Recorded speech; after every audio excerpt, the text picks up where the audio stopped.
एक तरफ राजधानी देहरादून के लोग कूड़े कचरे से परेशान हैं, तो वहीं देहरादून की कई जगहों को प्लास्टिक का कबाड़ सुंदर बना रहा है। देहरादून के पार्कों को वेस्ट मटेरियल का उपयोग करते हुए सुंदर बनाने की कोशिश की जा रही है। यहाँ टायर से लेकर प्लास्टिक बोतल तक कई तरह की चीजें वेस्ट मटेरियल से बनाई गई है।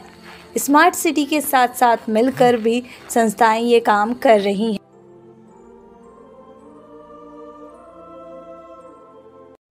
कि प्लास्टिक वेस्ट का दुष्प्रभाव हमारे पर्यावरण पर दिन पे दिन बढ़ता जा रहा है।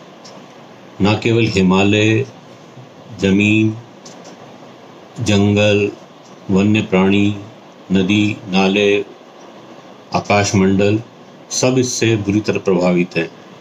इको ग्रुप ने इसका जो एक महत्वपूर्ण प्लास्टिक वेस्ट का एक कंपोनेंट होता है जिसको MLP यानी मल्टी लेयर प्लास्टिक के नाम से जाना जाता है, उसको सॉल्व करने के लिए एक मुहिम शुरू की थी 6 साल पहले इको ब्रिक्स के नाम से, और हमने इसको अवेयरनेस के थ्रू पूरे देहरादून में इसका काफ़ी प्रचार किया है। कई RWAs में, स्कूल्स, कॉलेजेस, स्लम्स एरियाज़ या जहाँ भी प्लास्टिक वेस्ट की अधिकता हमको दिखती है।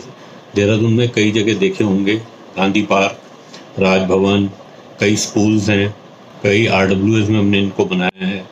और इनको जो रोड के साइड में पैरापेट्स होती हैं या डिवाइडर है उसमें भी यूज़ किया जा सकता है, या इसके छोटा सा कोई स्ट्रक्चर्स भी ATM की फॉर्म में या कुछ इसी तरीके के टॉयलेट्स या प्रोजेक्ट्स में भी इनको यूज़ किया जा सकता है। तो इसके पीछे केवल सोच यही है कि जब तक ये स्ट्रक्चर्स बने रहेंगे 60 साल तक एक लाइफ जो होती है, तब तक ये प्लास्टिक वेस्ट भी वहाँ पर कैद रहेगा और हमारे एनवायरनमेंट को, जैसे मैंने पहले बताया, दूषित नहीं करेगा। हमारे दैनिक जीवन में कई तरह की चीज़ों के इस्तेमाल के बाद जैविक और अजैविक दोनों तरह का कूड़ा हमारे घर से निकलता है।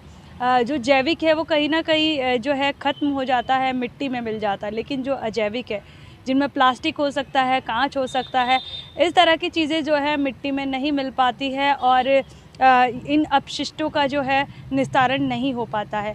तो ऐसे में अब राजधानी देहरादून में जो है कई ऐसी संस्थाएं हैं जो प्लास्टिक आदि का इस्तेमाल इतने अच्छे ढंग से कर रही है, कूड़े कचरे का इस्तेमाल इतने अच्छे ढंग से कर रही है कि आपको यकीन नहीं होगा कि ये वही कूड़ा है। जब जिस तरीके से ये उन चीज़ों को तैयार कर रहे हैं, जो फेंकने लायक होता है वो कभी देखने लायक हो जाता है। जी हाँ, राजधानी देहरादून की अगर बात करें तो पार्कों में आपको कई तरह की चीज़ें देखने के लिए मिल जाएंगी, जो कि प्लास्टिक बॉटल से कई तरह की सजावटी चीज़ें बनाई गई है पार्कों में और कई जगह चौकों में। जैसे आप मेरे पीछे देख सकते हैं, ये टायर है, वह टायर जो कि ख़राब हो जाते हैं और उनका जो है अच्छे से उपयोग किया गया है, कूड़े कचरे से बनाई गई है, लेकिन जो फेंकने लायक होती है वो देखने लायक बनाई गई है। देहरादून से मैं ही नाज़मी, लोकल 18 के लिए।